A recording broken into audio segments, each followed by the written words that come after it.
Okay, thank you guys for coming out. My name is Akila Jackson, and I'm with the Office of Information Technologies in the Learning Technologies Department. I'm primarily the ELMS administrator, but when I'm not dealing with Blackboard, I'm also dibbly and dabbing in other types of technology, and one in particular is Skype, which we're going to talk about today. We've had a couple questions come in recently about Skyping. And so that was what kind of inspired the title, to Skype or not to Skype. So that's the question today that hopefully we can answer for everyone that's here. Just to give you an idea what the agenda will look like today, we're going to just kind of go over a brief intro into what Skype is. We're going to talk about Skyping in the classroom, particularly in our classrooms here on campus. We're also going to talk about some of the pros and cons, some of the extra features that, may be of interest if you want to use Skype, some alternatives, some supported, official UMD-supported software, and then we'll have time for questions and then a demo if time permits. So let me just start off by saying I'm assuming everyone here is here because they've heard of Skype at the minimum. They may not necessarily know exactly what Skype is, and again, you may, but just to give you a quick intro into what Skype is a free peer-to-peer voice over IP tool, and what that means basically, you can do video and voice calling over the internet. And most commonly it's used for that. Some other common usage include web conferencing, and it's cross-platform compatible, so you can be on a Mac or PC to use it, or even now with mobile devices. There's a bunch of apps, not just for the iPad or iPhone, but also for Droid phones and other service providers, other types of phones. It has some pretty interesting features out of the box, such as instant messaging, file sharing, and screen sharing. You can extend those features with they call them extras in Skype, which are pretty much plugins, which, you can pretty much use to build upon your experience. Up until recently, Skype was kind of independently known and is internationally used, and I guess Microsoft saw it as the perfect opportunity to get their hands in the market. So Microsoft purchased Skype in May 2011, so earlier this year. So what you'll start to see now, unfortunately, because I'm a Mac user, even though I did come from the PC world, so I have sympathy for both, is that some of the features are available on Windows platforms only. So what I would suggest for all the Mac users out there is possibly get Boot Camp or some type of Parallels or something like that, and have a copy of, install Windows 7 or higher, which I think there's a Windows 8 coming out soon. And that way you can kind of see or get to use some of the features that are available to Windows users only. It's pretty easy to install. The very first step would be to go to Skype.com. Then you want to download it. Depending on your operating system, it kind of detects what operating system you're using automatically. If not, you should be able to select from a list. Then you have to create a Skype name, and you can create a Skype number. That's optional. You don't have to have a Skype number in order to use Skype. Then you can go ahead and start Skyping. So it's really pretty simple to use. It shouldn't take you more than 5 steps. If it does, then sorry, and try again. All right. So I will say that when you do install it, because I was so curious about this, and with some of the questions that were coming in, I took the time out to install it not only on my Mac, but on my iPhone and my iPad, and then on my PC. And I did notice that there is a bit of a difference with the interface. So something to kind of keep in mind when you're using Skype is, depending on who you're interacting with, depending on their operating system, they're going to have a slightly different experience, and so trying to provide technical support in that sense can be a bit of a challenge. So this is just a screenshot of what it looks like on the Mac, and here's a screenshot of what it looks like on a PC. So, I mean, the layout's kind of the same, but there's like this extra menu at the top, and you know, if I had to pick which one I would prefer to use, and this has nothing to do with my bias, but I definitely think I would lean towards using it on the Mac, only because the way that the user experience is a little different, and it gives you the ability to hide and you know, toggle between the different screens a lot easier. But that doesn't mean the version from PC isn't any good. It's actually pretty good.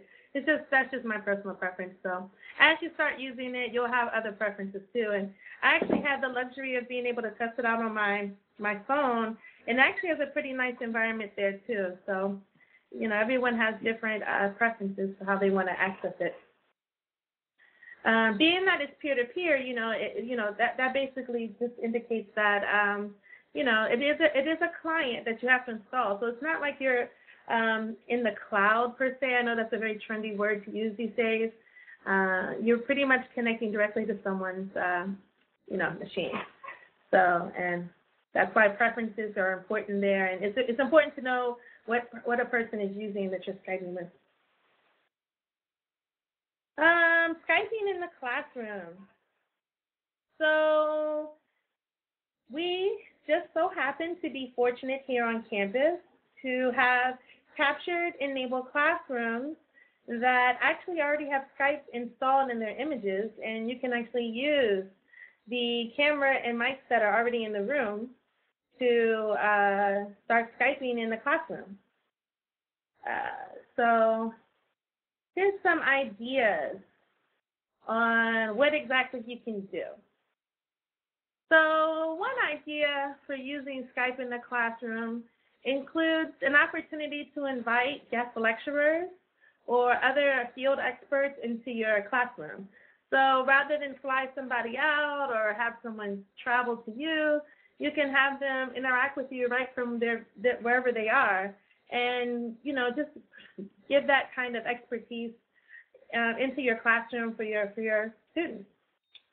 Another idea for using Skype would be the potential to have like some kind of virtual office hour type of thing. Now, you know, there's a couple things you may want to consider when using this, such as, you know, there's a couple extras that might help facilitate this a little bit better. But out of the box, you know, you could do it, but it would be better if you had some extra plugins installed to make that really work. You know, another natural selection for using Skype is the whole virtual pen pal thing that you can do if you're teaching like a language type class. There's a couple communities out there that really support this, and there's a couple plugins that kind of help really support this and facilitate this type of relationship with Skype and virtual users. Some other ways I've seen it used, I know this happens more so in maybe some of the early education type of classes, or even in maybe over K through 12, but you do have the ability to collaborate with other classrooms.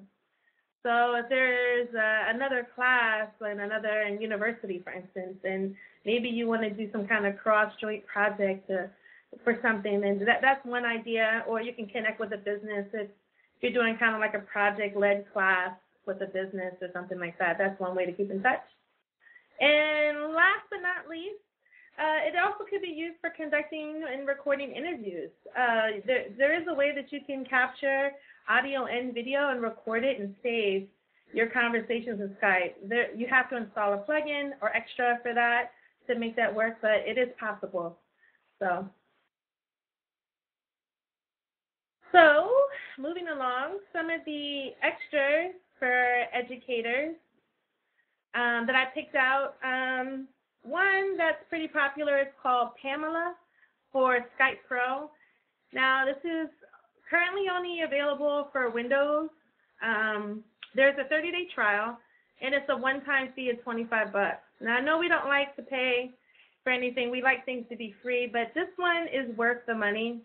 There's a freeware version that's kind of similar, It's called Pretty May. I personally like Pamela a little bit better, but Pretty May pretty much accomplished the same thing. Pamela also gives you some additional features, such as you can have a fax number. So you can have people send things to, via fax number, or you can send things to them with Pamela. And I've used that, and that's pretty nice. So, but Pretty May is also a pretty good choice too. There's something else called Call Recorder, and that's for Mac OS X, and it's a little bit less expensive than the Pamela version. It's not quite as robust, but it still works, gets the job done. You would use any of these for doing call recording and some type of messaging. Each of these kind of have a way where you can have a voicemail box. So, you know, going back to the concept of maybe some kind of office hours, or perhaps having a way for people to contact you and leave a message and store those messages, one of these types of extras would be great for something like that. And there's another set of extras that I wanted to point out that I thought would be good to know if you are curious about using Skype. One of them is called iDrew. Currently, again, it's only Windows-based, but it is free. It gives you like more of a web conferencing whiteboard environment. And I will say I have tried this. Both both users, when I say clients, I meant both users. So both parties, or all the parties involved that are part of the call, have to have that installed in order to really use it. There's a couple others. One in particular that's Mac only. I haven't had a chance to use it yet, but it's gotten some pretty good reviews. It's called Ugama. So, and then there's UC2, which is another Windows only one. That one has a free trial. I didn't see any information about pricing online, but I can't imagine it being more than $20. Even though, you know, some of the plugins are not free, they usually are a one-time licensing fee, and they're usually no more than like $20, $25. So this is great. We have these extras. We can extend the basic functionality of Skype.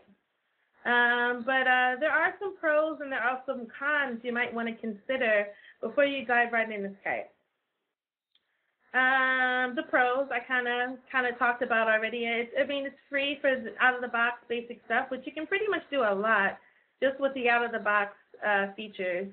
There's also, you know, it works on any platform. There's mobile support. There's even social media integrations. And you don't really necessarily need an LMS per se to do that kind of web conferencing, e-board type of thing. One of the cons, though, is that, you know, some of these add-ons are paid.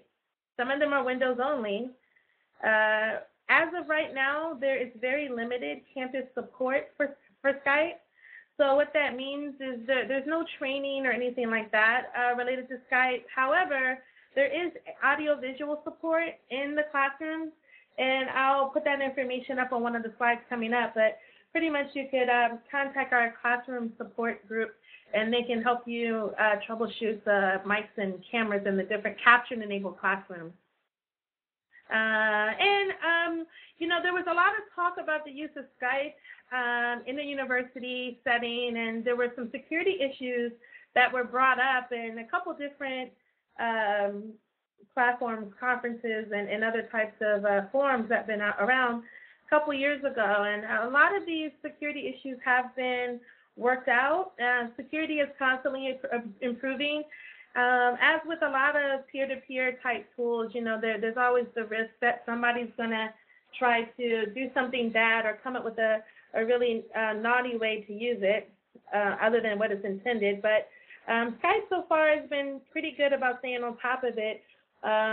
Another thing to consider is resources. You know, there are some minimum requirements that you want your computer to be on to meet in order to really take advantage of it. And all of that is on the Skype website. It tells you what your minimum requirements are.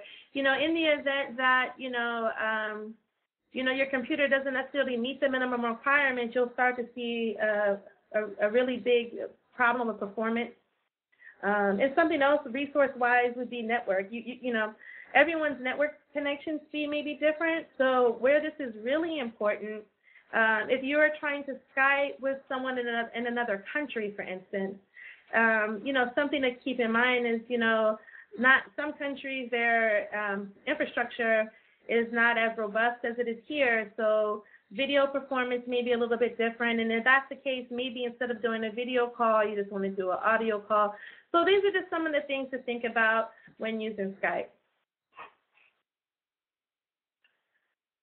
Okay, so here's a couple technical considerations. I listed number 1 and 2 out first and foremost because I think, you know, there are a couple other tools that we do support on campus.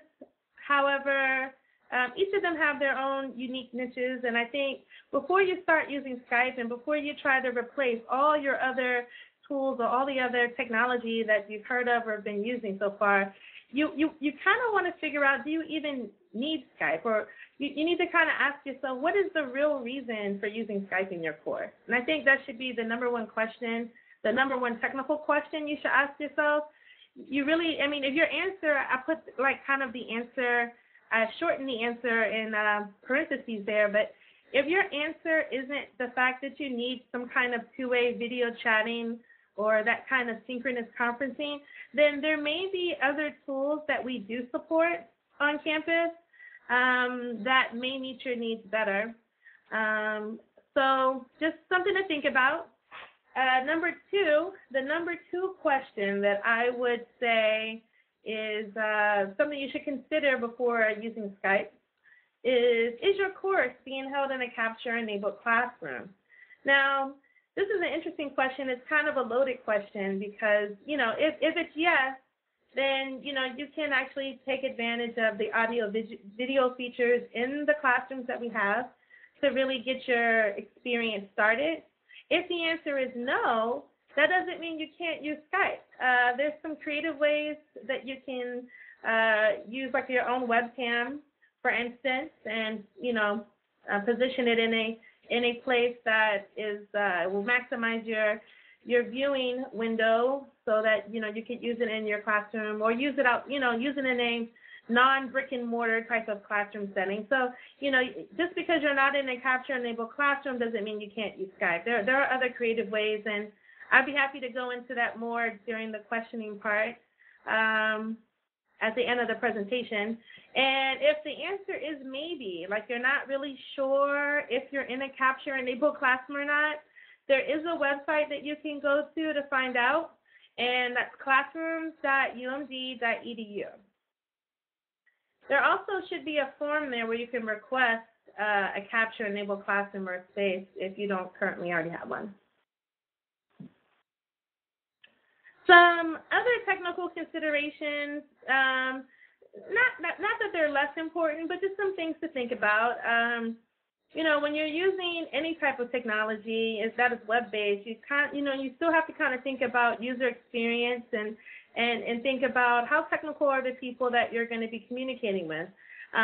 Because Skype offers a different user experience per operating system, you know, if you're trying to connect with someone who's not as technical, you know, some things you might think about, who's going to support that person, or do you have the time, or do you have the resources to help support, you know, other users that are engaged, or even yourself, you know, do you have someone that you can go to that can help you troubleshoot issues that you may experience, you know, using the different platforms or connecting with people. Network connection speeds may vary. I mentioned that already. You know, we talked about how some of the features aren't free, and such as group conferencing, which there is a free trial, but it is a slight cost associated with that.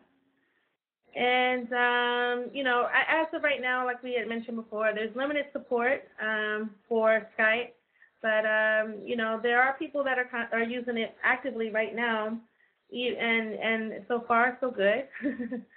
One interesting thing I found that might be of use to anyone who's interested in learning more about how to use it in their environment, there's a community hosted by Skype called education.skype.com, And there are instructors from varying levels all over the world that are embracing Skype in the classroom.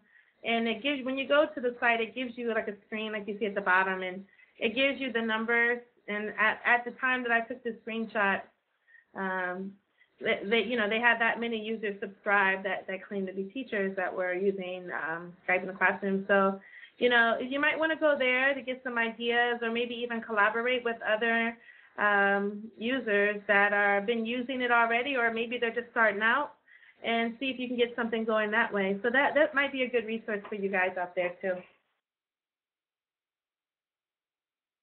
Now, again, like I was mentioning, Skype currently isn't an officially supported tool. We do provide AV support for it, but there currently isn't any training per se revolved around it. But there are a few other tools that we also provide, but there's limited support for them as well that kind of can do similar things. If you're looking for just more of a web conferencing video chat type of situation, for all the Mac users out there, they probably know about iChat. For everyone else, there's which AOL Instant Messenger Pro. There's also Google Talk, and IBM SameTime has some features that are very Skype-like. If you're looking more for just an opportunity to broadcast and record that broadcast, then you have Ustream and Justin TV. Now, any of these alternatives can work in the capture-enabled classrooms as well. So I think SameTime, though, is a little different. That one may not, but the other ones could. And I think they're already on the images in the classroom. So if you go through your applications list or programs list, you'll probably see them in there. But again, limited support, so use at your own risk. But if you want to learn more about what we actually support on campus, we do have a web conferencing tool that's officially supported, and we do have a capture or recording tool that's officially supported, and the web conferencing tool is Wimba, and there's tons of information available about Wimba on our Learning Technologies website, which is opals.umd.edu. And if you want to learn a little bit more about the lecture capture, then there's information about Panopto there as well. And both of these things are officially supported. There's trainings, there's tutorials, brown bags, all kinds of things happening involving these two tools in collaboration with the Learning Technologies group and the Instructional Facilities group. So we'd be happy to set up consultation about any of these tools to do similar things. And like I said, Skype isn't for everyone. Yes, it's trendy. Yes, it's nice, but it may not necessarily meet 100% all your needs. So there are officially supported tools on campus that may. So I just wanted to kind of mention that. And if you want any more information about any other campus resources, then here's the number and email addresses that you can call and websites that you can call. If you're looking for AV support in the capture-enabled classroom, the group that you're going to be contacting is the Instructional Facilities Group, Classroom Support. You can go to their website, or you can email them at classrooms@umd.edu. You can even call them at extension 48522. They have some pretty decent hours. Monday through Thursday, you're looking at 7:30 a.m. to 10 p.m., and Fridays from 7:30 to 5 p.m. So the hours are pretty decent. They always have someone staffed and who's able to come out and help, or you can shoot them an email for assistance too. If you're looking for non-Skype related tool support, such as with Wimba or Panopto, or maybe not even anything like that, maybe you just want to use streaming media instead, contact our Learning Technologies group. The instructional designers would be happy to work with you on selecting the appropriate tool. And you can email them at learningtools@umd.edu, or you can visit them on our website to kind of get a head start on what services we provide at opal.umd.edu. I'm sorry, I said opal. opal.umd.edu, not at, and that would be emailing. And if you're just really, really bored, and you just kind of want to just kind of test it out or test out some of these other things I talked about today, you need someone to Skype with, you can Skype me. And I was brave enough to provide my Skype handle and a couple other handles, but my Skype handle is miss.akila.jackson. And some of my other handles are there too if you want to kind of learn a little bit more about Google Talk or Twitter or AIM and you want to see how that works. And those are my other handles listed. So at this point, we got plenty of time. I just wanted to open it up for questions. And I'm going to unlock the talk button. So if you want to kind of go ahead and talk, you can, or type your message in. And then if no one has any questions, then maybe we can try to get a live demo going.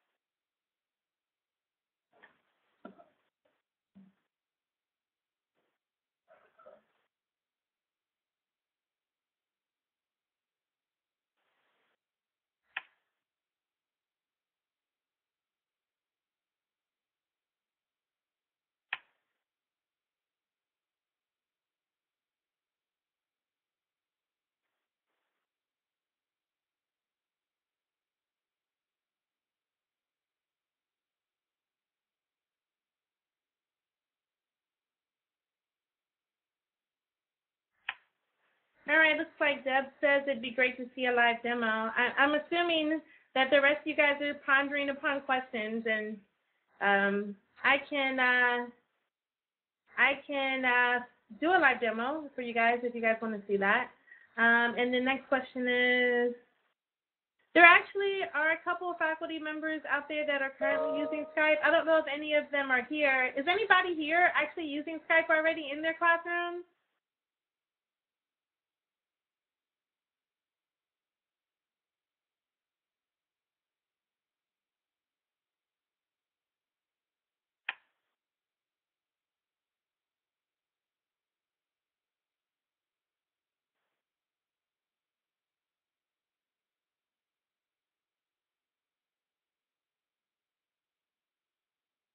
Hey, Jenny, go ahead and you raised your hand. Oh, yes, Jenny. I know Jenny. Jenny, do you want to share your experiences with Skype so far, and share with the group?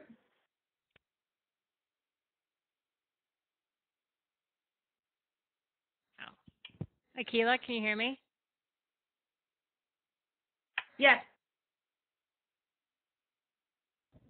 Okay, I'm using my new headset. Last week was the first attempt. The instructor I'm helping, he is doing a course from California, and last week I think he had about 35 students in a classroom, and he was doing a Skype lesson.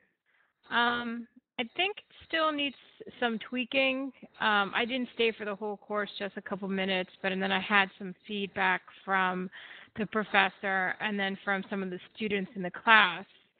So I think just because it was the first one, it wasn't.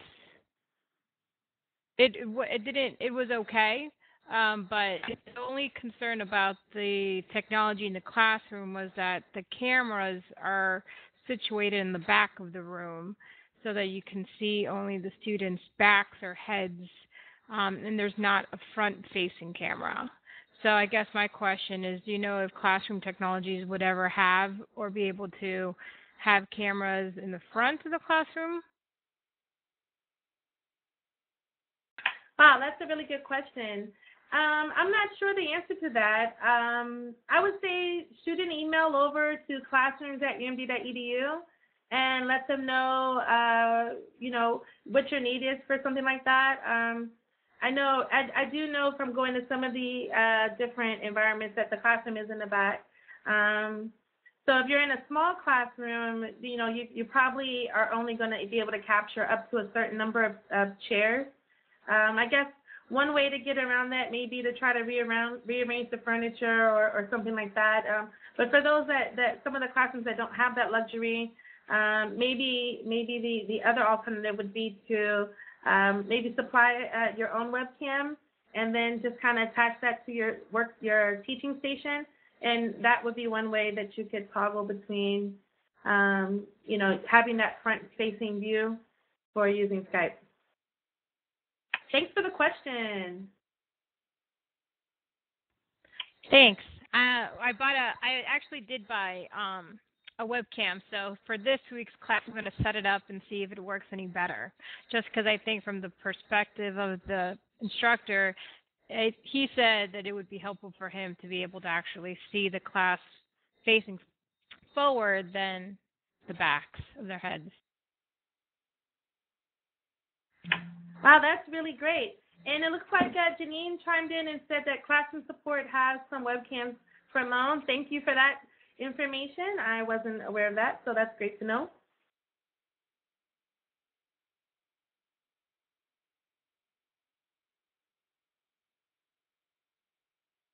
Any other questions out there or comments? I mean, even if are there any Skype newbies out there? Is there anyone out there who never even kind of know what this is, haven't even really seen it, but they hear people talking about it? You can kind of just raise your hand or chime in.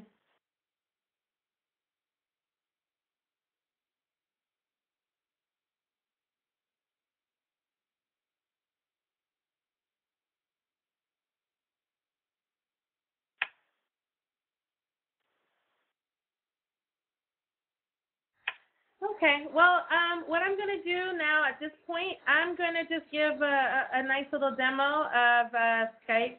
I'm going to start off in Skype from the Mac perspective because that's my favorite. But I do have iDrew installed.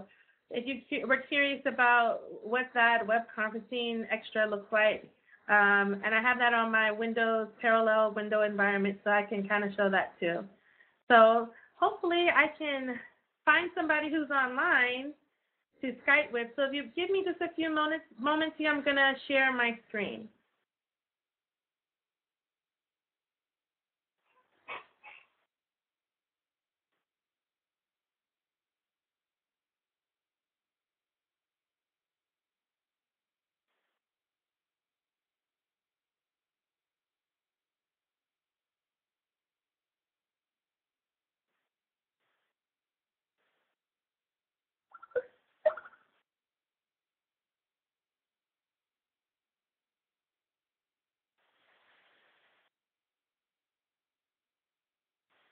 Okay. Oh, wow. I'm getting a lot of, yay. Okay, hold on. There's a lot going on. Everything's popping up at the same time. Right. So I decided to share in a new window. Let me know if you can see my desktop show up.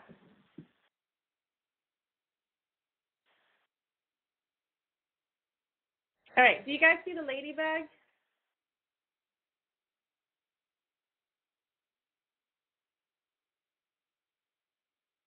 Okay, good.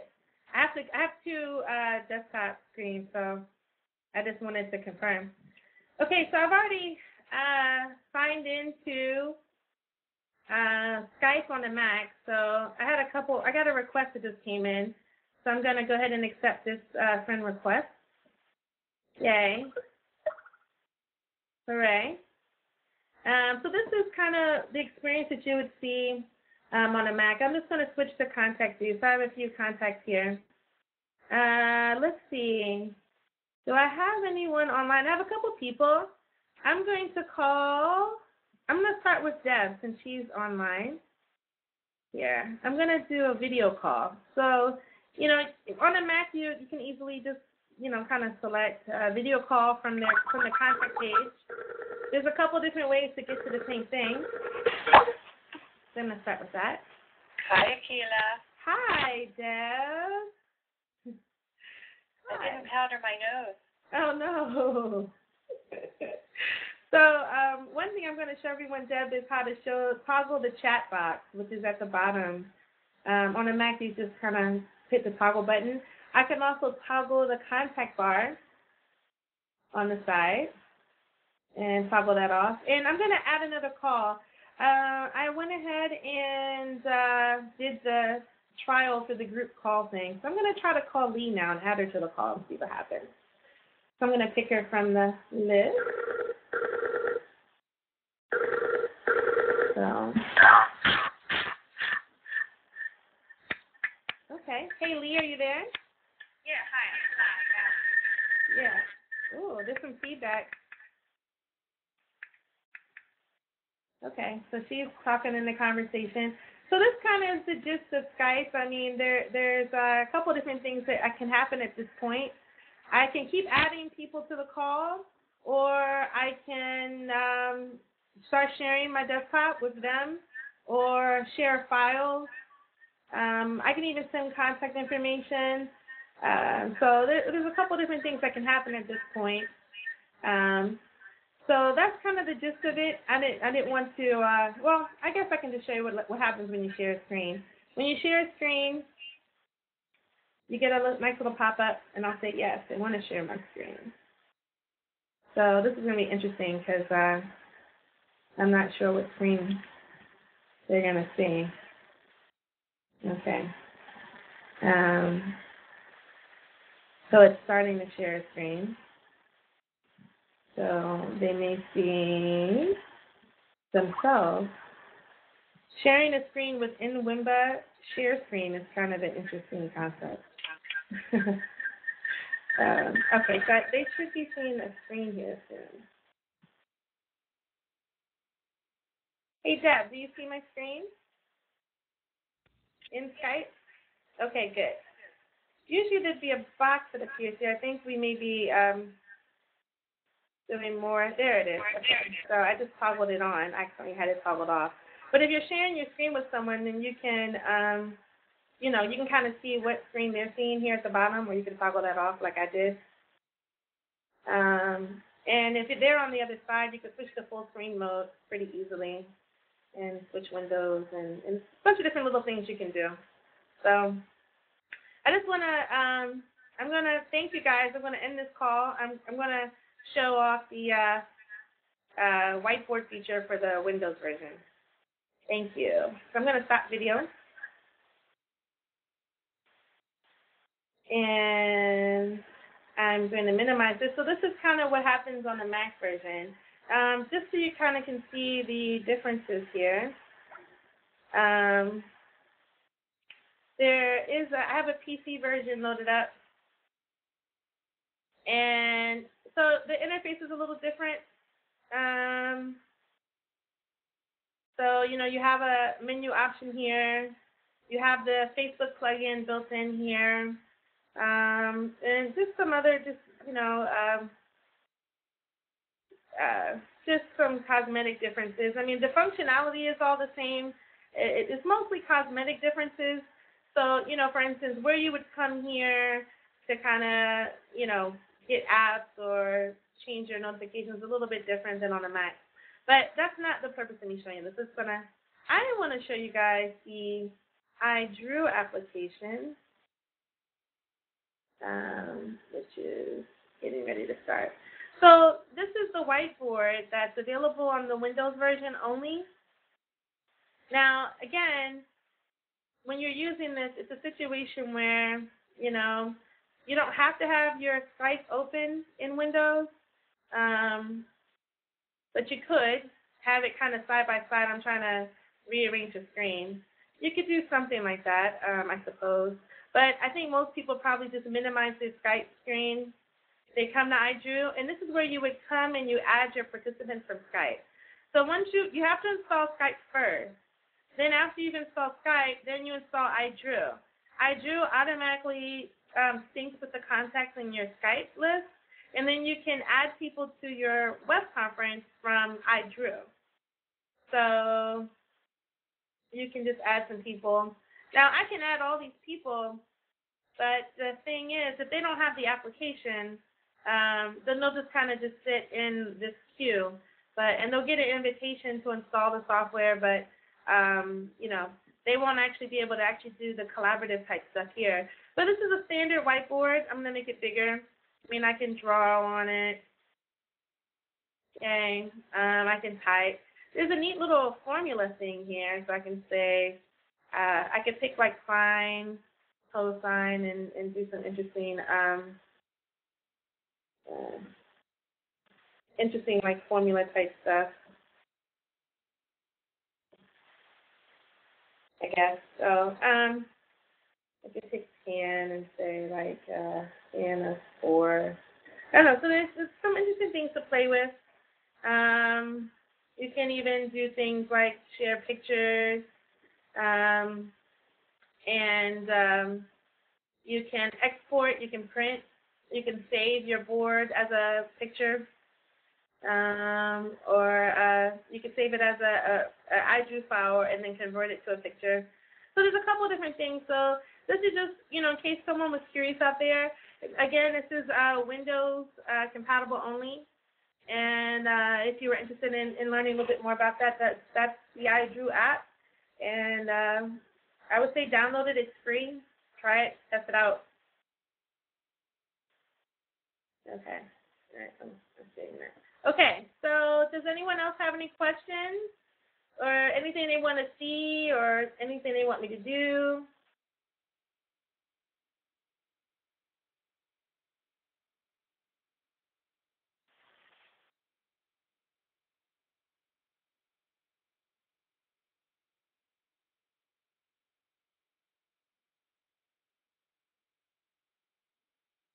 Okay, if there's not any more questions, then I would say thank you guys all for coming out. If you have any questions, like I said, you have our contact information, and you can Skype with me if you want to practice.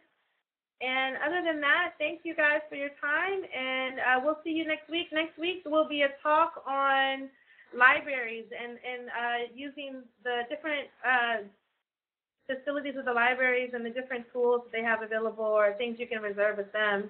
So they'll be presenting next Tuesday at 12:30. And then the following Tuesday, we'll be doing a talk on Twitter. We're going to do something a little bit different. In 2 weeks, we're going to do what we're calling the Tech Talk series. It's going to be webinar format, but we're actually going to do less presentation and more of a casual dialogue, and with the potential for some demoing with a faculty member who's currently using Twitter in his classroom. So, all right, well, thank you guys, and have a great day.